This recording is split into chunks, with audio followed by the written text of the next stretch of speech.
Writing ID égale 59831, variant égale standard, title égale le miracle de Jiri Lestari, l'histoire de Dima Prasesio. On dit qu'il existe des hommes qui ne croient en Dieu que lorsque Dieu lui-même s'invite dans l'histoire qu'ils écrivent. Pour Dima Prasesio, journaliste de 36 ans, le mot miracle n'était qu'un sujet d'article, pas une vérité. Ce soir-là, dans la salle de rédaction du Suarakota, la lumière des néons jetait une clarté blafarde sur les murs gris. Dehors, Bandung ruisselait de pluie fine, les phares des motos traçant des lignes de feu dans la nuit. Assis seul à son bureau, Dima tapait frénétiquement sur son clavier. On le connaissait comme un reporter brillant mais froid, d'une intelligence tranchante et d'un cynisme discret. Son nom avait éclaté dans les journaux après une série d'enquêtes sur une secte religieuse frauduleuse à Surabaya. Depuis, il répétait souvent, mi-sérieux, mi-moqueur. La religion est née de la peur. Quand l'homme est faible, il invente un dieu pour ne pas tomber. Ce soir-là, il sirotait son café glacé, le regard fixé sur un article traitant d'un soi-disant guérisseur spirituel arrêté pour escroquerie. Mais sa concentration fut interrompue par la porte qui s'ouvrit brusquement. Pak Surya, le rédacteur en chef, entra, un dossier épais sous le bras. Il le posa sur le bureau de Dima sans un mot. « Il se passe quelque chose d'étrange au cimetière Jiri Lestari, dit-il. Chaque 13 du mois, une lumière blanche apparaît près des tombes d'enfants. On dit qu'on y entend chanter Ave Maria. Tu y vas. » Reportage pour l'édition du week-end. Dima esquissa un sourire ironique. « Très bien, Pak. Je prouverai que leur Vierge Marie n'est qu'un reflet de réverbère. » 2 jours plus tard, il partit avec Nando, un jeune caméraman enthousiaste. Le soir tombait lorsqu'ils atteignirent le cimetière, perdu au sud de la ville derrière une rangée de maisons abandonnées. L'endroit s'étendait sur 4 hectares, un tapis de tombes blanches serrées les unes contre les autres. Le gardien, un vieil homme à la barbe grise, ouvrit le portail rouillé. « Ne vous enfoncez pas trop après 10 heures, murmura-t-il. Il y a des lumières, qui ne viennent pas des hommes. » Dima eut un petit rire sec. « Les lumières ont toujours une explication scientifique, Pak. » La nuit tomba entièrement. Ils installèrent 3 caméras infrarouges, un micro directionnel, et Dima lança son enregistreur de poitrine. « Nous sommes au cimetière Jiri Lestari, lieu supposé d'une apparition mariale. Mais, jusqu'ici, je ne vois que la peur humaine déguisée en foi. » Le vent siffla à travers les pins, un murmure grave qui semblait parler. Soudain, Nando chuchota, tremblant. « Bang, là-bas. Regarde. » Au loin, une faible lumière blanche glissait entre les tombes.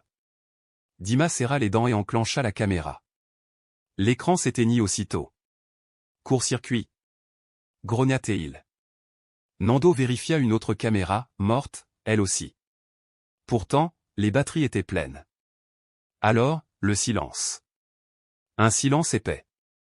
Et puis une voix, douce et pure, monta de l'obscurité.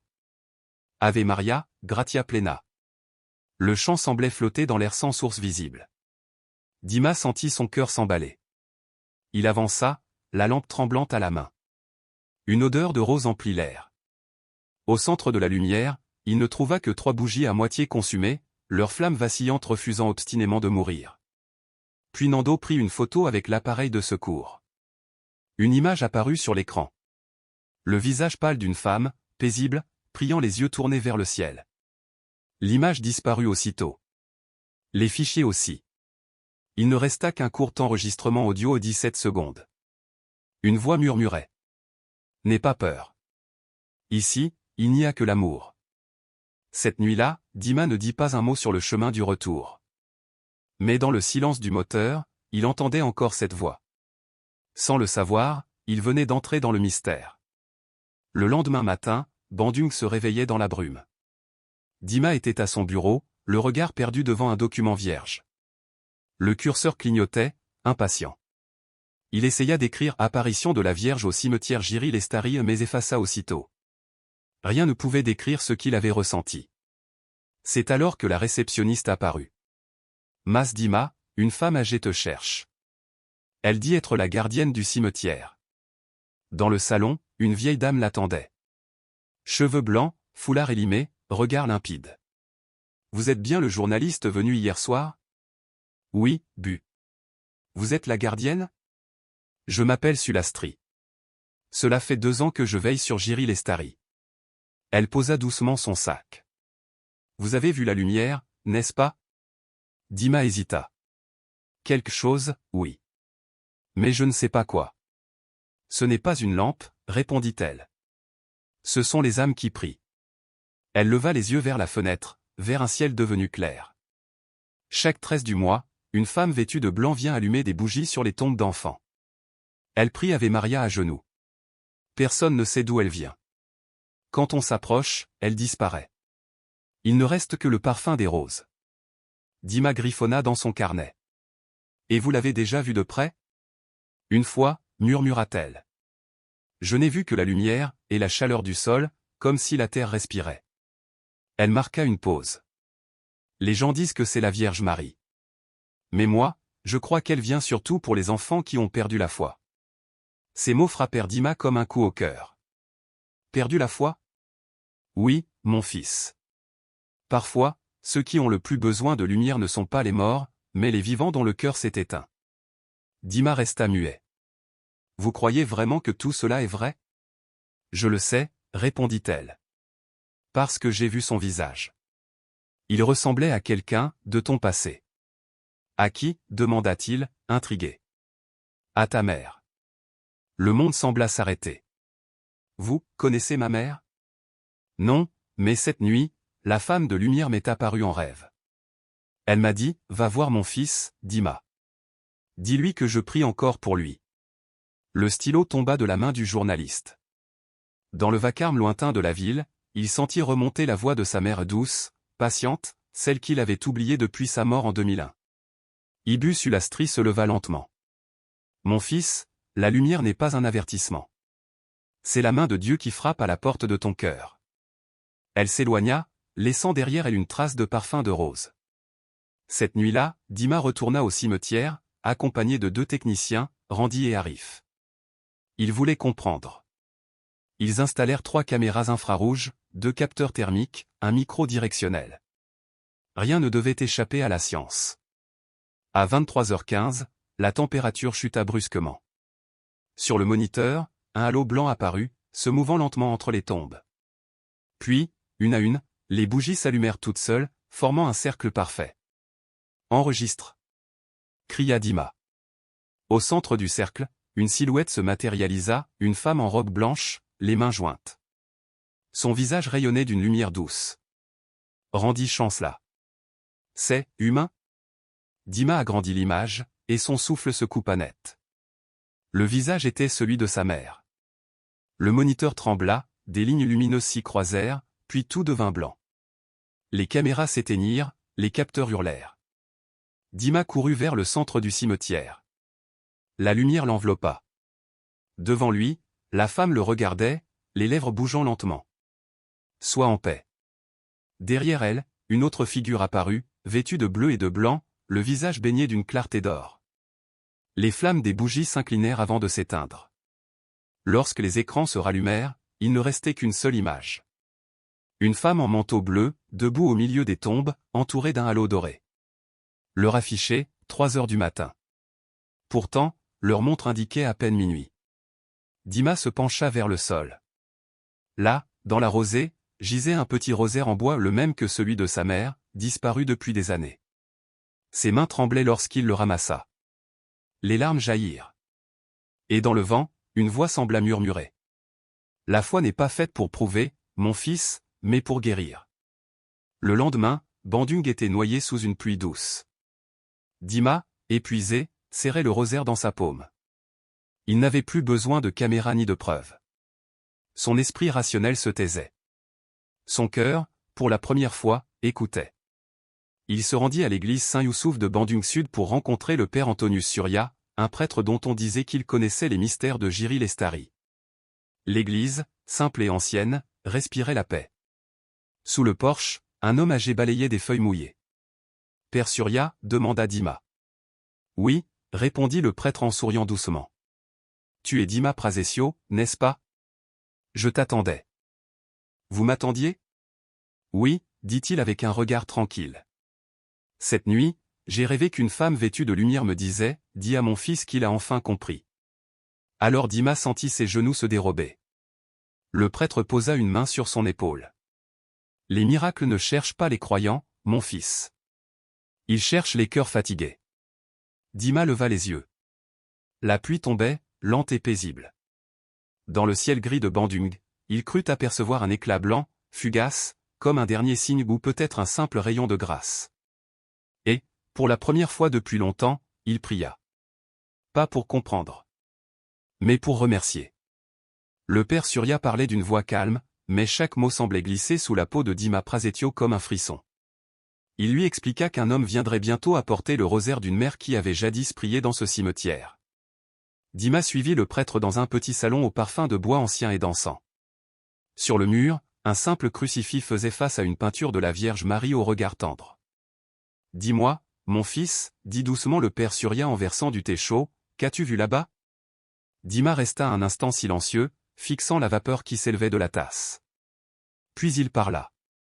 Il raconta la lumière qui jaillissait de la terre, la cire des bougies qui s'allumaient d'elles-mêmes, la silhouette d'une femme vêtue de blanc, et, dans l'éclat qui l'entourait, le visage clair de sa mère. Il parla sans rien cacher. Le père Surya l'écouta en silence, hochant parfois la tête. Quand Dima eut fini, un long moment de paix s'installa, rythmé seulement par la pluie qui tombait dehors. Puis le prêtre dit d'une voix grave. « Tu n'es pas le premier à voir cette lumière. » Dima leva les yeux, surpris. « Depuis plus de 10 ans, reprit le père Surya, certains fidèles de ma paroisse ont vu la même clarté, ont entendu des chants venant du cimetière de Jiri Lestari.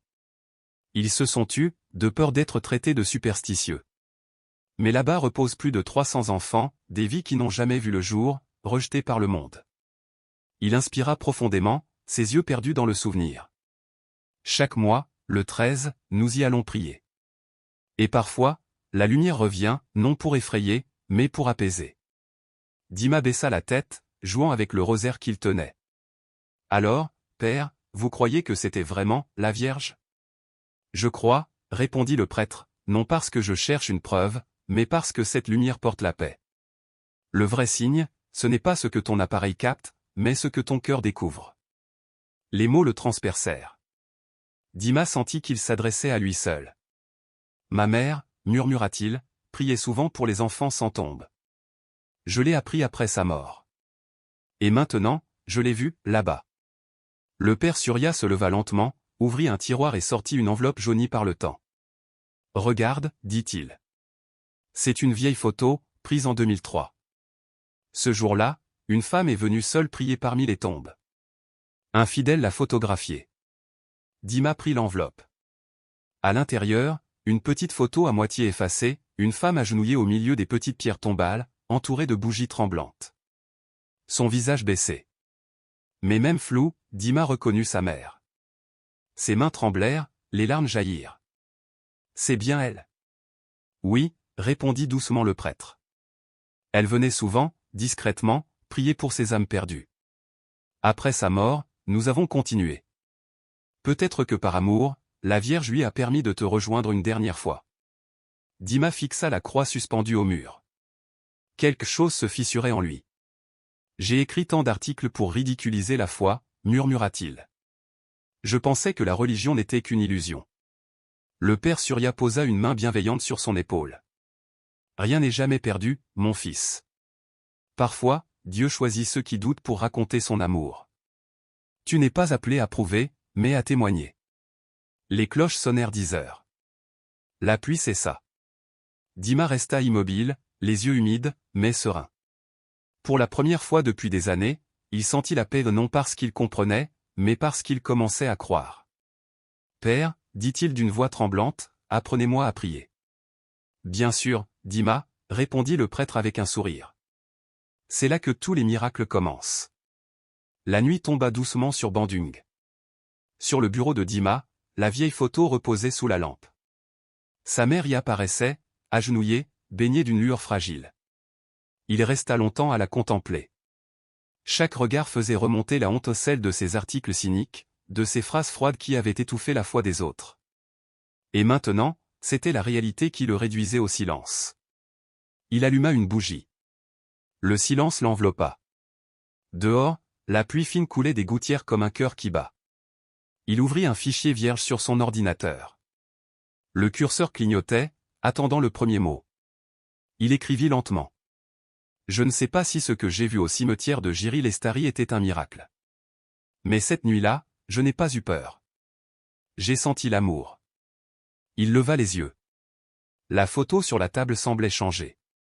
La lumière jaune des bougies virait au bleu pâle. Il s'approcha, pensant à un effet de lampe. Mais la clarté s'intensifia, douce, presque vivante. Il éteignit la lumière. La pièce sombra dans l'obscurité. Pourtant, la photo rayonnait encore. De l'image, un halo blanc bleuté se répandait sur les murs, illuminant la croix du salon. Dima retint son souffle. Derrière la silhouette de sa mère apparut lentement une femme en robe bleu clair. Son visage était flou, mais ses yeux, son sourire, respiraient une paix profonde. De ses mains ouvertes coulait une lumière blanche qui emplissait la pièce d'une chaleur apaisante. Une voix, douce comme un murmure, résonna non pas autour, mais en lui. « N'aie pas peur. Je suis avec toi. » Dima tomba à genoux, les larmes coulant sans qu'il s'en aperçoive. « Qui es-tu » balbutia Théil. « Je ne viens pas pour être vu, mais pour être rappelé. L'amour ne meurt jamais, Dima. La foi de ta mère vit encore en toi. » L'air s'emplit d'un parfum de rose. Il serra son rosaire et murmura. « Sainte Marie, si cela est vrai, apprends-moi à croire. » Une goutte de lumière tomba du cadre sur sa main. Elle fondit sur sa peau, répandant une chaleur douce jusqu'à son cœur. Il ferma les yeux, en paix. Quand il les rouvrit, la lumière s'était éteinte. Seule la bougie vacillait. Mais il savait. Quelque chose en lui avait changé pour toujours. Le lendemain, il apporta la photo à un atelier d'impression. L'homme du comptoir fronça les sourcils devant l'écran. « Monsieur, cette image est étrange, elle semble éclairée de l'intérieur. » Dima sourit. « Laissez-la ainsi. » Le soir, il suspendit la photo au mur, au-dessus de son bureau. Dans la pénombre, un voile blanc très léger en émanait, juste assez pour baigner la pièce d'une clarté paisible. Il joignit les mains. « Merci, maman. Merci, Sainte Marie. » Cette nuit-là, il pria non pour chercher la preuve, mais pour parler à l'amour. Les jours passèrent. Dima écrivit un texte simple, « J'ai vu la lumière à Jiry-Lestari. » Il le publia sans attente, sans besoin d'être cru. Quelques heures plus tard, son article inonda les réseaux. Certains doutaient, d'autres pleuraient. « J'ai perdu un enfant. » En lisant ces mots, j'ai allumé une bougie et j'ai senti une présence. Moi aussi, j'ai senti l'odeur des roses à Jiry-Lestari. Les messages affluaient. Des gens venaient déposer des fleurs et des bougies au cimetière. Les télévisions voulurent l'interviewer. On lui demanda. « Que diriez-vous à ceux qui ne croient pas ?»« Je ne veux pas qu'ils croient en moi, » répondit-il. « Je veux qu'ils sachent que même au milieu de la mort, l'amour peut faire revivre. » Cette phrase fit le tour du pays. On l'appela la foi de Bandung. Mais Dima ne chercha ni gloire ni titre. Il passait ses soirées à prier devant la photo lumineuse, parfois récitant le rosaire, parfois simplement écoutant le silence. Un jour, le père Surya revint le voir. « Ton écrit a ramené tant d'âmes vers la prière, » dit-il. « Mais souviens-toi, un miracle n'est pas fait pour être admiré, il est fait pour être prolongé. »« Je sais, » répondit Dima. « Je continuerai à écrire, mais désormais ce seront des témoignages, pas des nouvelles. » Il ouvrit une rubrique, ceux qui ont été rappelés.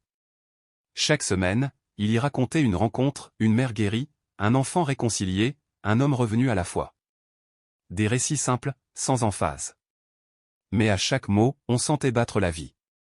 Un an plus tard, son article reçut le prix de la meilleure œuvre spirituelle de l'année. Dima refusa d'assister à la cérémonie.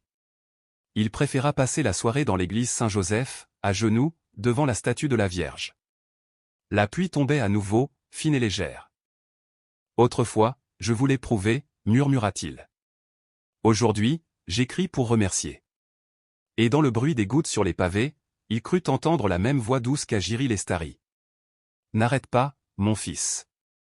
La lumière vit maintenant en toi. » Un an s'était écoulé depuis la parution de J'ai vu la lumière à Jiry-Lestari. Le lieu jadis abandonné était devenu un jardin de prière, parsemé de fleurs et de bougies. Un petit autel en bois portait désormais une statue de la Vierge vêtue de bleu. Une plaque indiquait chapelle de Notre-Dame de la Miséricorde Jiry-Lestari. L'Église, après une longue enquête, avait reconnu le phénomène comme un signe de grâce. Ce n'était pas un miracle scientifique, mais un appel à la foi. Des milliers de pèlerins vinrent prier, certains portant la photo de leurs enfants disparus. Le père Surya célébra la messe, entouré de fidèles en larmes. Et parmi eux, Dima, le regard humble, tenant le vieux rosaire de sa mère. Quand le prêtre dit « Dieu rallume la vie là où régnaient les ténèbres », Dima sentit son cœur vibrer. Au moment de la bénédiction, une lumière dorée traversa les nuages et tomba sur l'autel. Les gens crièrent, pleurèrent, tombèrent à genoux. Le père Surya leva les yeux. « Cette lumière n'est pas un spectacle, dit-il. C'est l'amour rendu visible. » Dima serra son rosaire et murmura. « Merci, maman. » Je suis rentré à la maison. Autour de lui, les chants des « Ave Maria » s'élevèrent comme un océan. Le soir, alors que le soleil disparaissait, il resta seul devant l'autel. Les petites tombes brillaient comme des pierres précieuses. Le père Surya s'approcha. « Tu as bien agi, Dima. Ton écriture a rallumé la foi de tant de cœurs. »« Je n'ai rien fait, répondit-il. J'ai seulement écrit ce que j'ai vu. » Parfois, dire la vérité suffit à ranimer le monde, dit le prêtre. Ils quittèrent ensemble le cimetière, tandis que des enfants couraient déposer des roses blanches aux pieds de la Vierge. L'air du soir était doux, sans la peur des nuits d'autrefois. Quelques mois plus tard, Dima quitta son emploi. Il écrivit un livre, La lumière entre les pierres tombales. Ce n'était ni un traité religieux, ni un récit sensationnel, mais une confession d'âme. Dans la préface, il nota : « J'écrivais autrefois pour me moquer de la foi. Aujourd'hui, j'écris pour dire merci. » Le livre devint un symbole d'espérance. Mais Dima resta discret. Chaque jour, il nettoyait la chapelle de Jiry-Lestari, arrangeait les bougies, priait en silence. Un matin, une jeune mère vint le trouver, une photo d'un bébé dans les mains. « Merci, dit-elle d'une voix tremblante. Votre histoire m'a aidé à faire la paix avec la perte de mon enfant. » Il lui répondit doucement. « Ce n'est pas moi qui apaise, c'est l'amour qui agit à travers nous. » Le soir, il resta longtemps à regarder le ciel s'assombrir au-dessus de la chapelle. Parmi les nuages, il crut voir une lueur battre doucement comme un cœur. Il ferma les yeux et murmura. La foi ne détruit pas la raison. Elle la complète. Elle apprend à voir avec le cœur. Les cloches sonnèrent 3 fois. Le vent nocturne effleura son visage. Et sur l'autel, la lumière blanche continua de briller, immuable. Comme l'amour qui ne s'éteint jamais chez ceux qui croient.